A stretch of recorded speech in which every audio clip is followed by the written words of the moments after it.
25 বছরের এই জার্নিতে 25 বছরের এই জার্নিতে শাকিব খান ভক্ত ছাড়া কাউকে পাশে পায়নি। শিল্পী সমিতির প্রেসিডেন্ট ছিলেন শাকিব খান পরপর 2বার।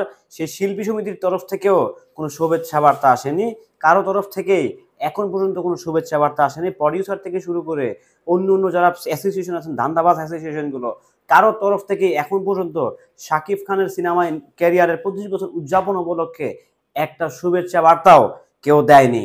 অর্থাৎ নিঃসন্দেহভাবে ধরে নেওয়া যাচ্ছে এরা সকলেই স্বার্থপর, এরা সকলেই ধান্দাবাজ।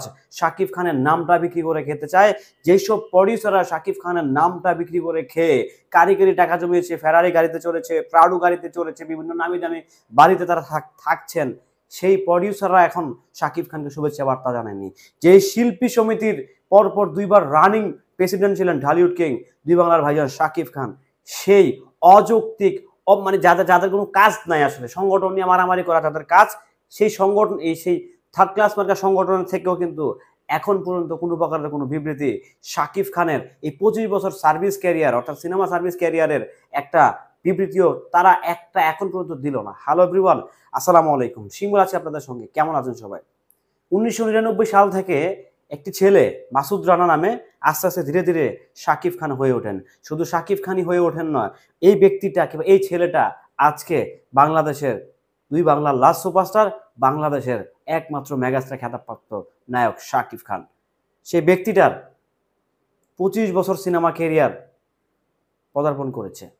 শাকিব খানের কথা বলছি, যে শাকিব খান যদি এই কি বলবো আসলে নষ্ট ইন্ডাস্ট্রি কিংবা ডিজাস্টার ইন্ডাস্ট্রি কিংবা মানে একদম ধ্বংসের দ্বার প্রান্তে যাওয়া ইন্ডাস্ট্রি বাংলা চলচ্চিত্র যদি হাল না ধরতেন, তাহলে আজকে এই বাংলা সিনেমা নিয়ে আমরা কথা বলতে পারতাম না। ট্রু, বাস্তব কথা বলতেছি, সত্যি কথা বলতেছি।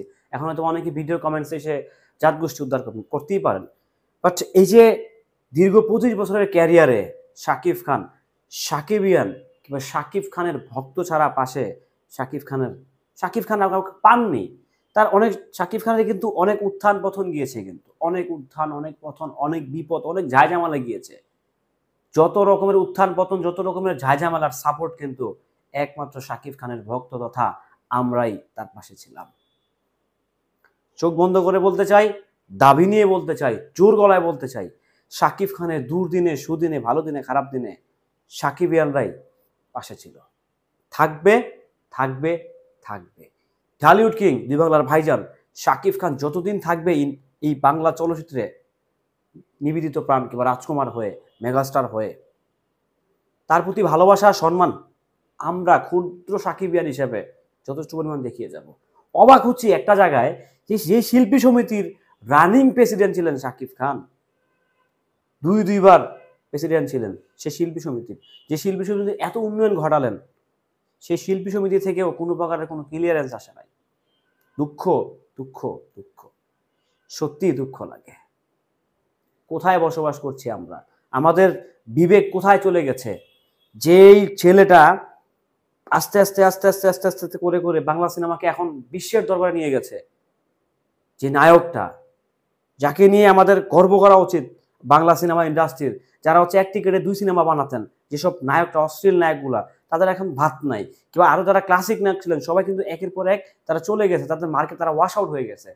25 বছর একটা ক্যারিয়ার কিংবা 18 বছর টানা 1 নম্বর অবস্থানে থাকা, ভাই এটা কিন্তু চারটিখানি বিষয় নয়। সো সেই শাকিব খানের সাকিবিয়ান আমরা শাকিব খানের পাশে ছিলাম, আবারও বলছি থাকবো। সাকিবিয়ানরা সবসময় শাকিব খানের পাশে ছিল, ভবিষ্যতেও থাকবে।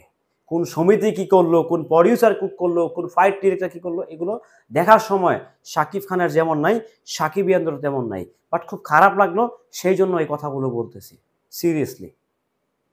যাই হোক প্রিয় সাকিবিয়ানরা, কোন সমিতি কি বললো, কোন ধান্দাবাজ কি বললো, কোন প্রডিউসার কি বললো, সেগুলোর দিকে না গিয়ে আমরা শাকিব খানকে আগের মতোই ভালোবেসে যাব।